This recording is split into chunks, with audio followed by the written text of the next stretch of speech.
Hi, I'm Lisa from LoopedAndKnotted.com. One of the most asked questions I get is how big should a baby blanket be? So for today's video, I'm going to go over 12 common crochet blanket sizes. Loveys are 12 by 12 inches, preemie blankets 18 by 18, stroller 30 by 36, baby blanket 36 by 36, a receiving blanket 40 by 40 inches,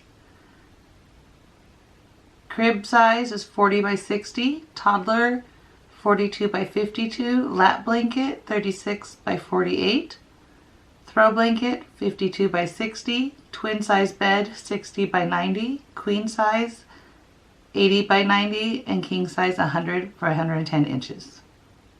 Are you a crochet beginner? Then read my blog post, How to Crochet a Blanket for Beginners. The link will be in the description below. And as always, if you liked this video, give me a thumbs up and don't forget to subscribe so you never miss a stitch. Thanks for watching.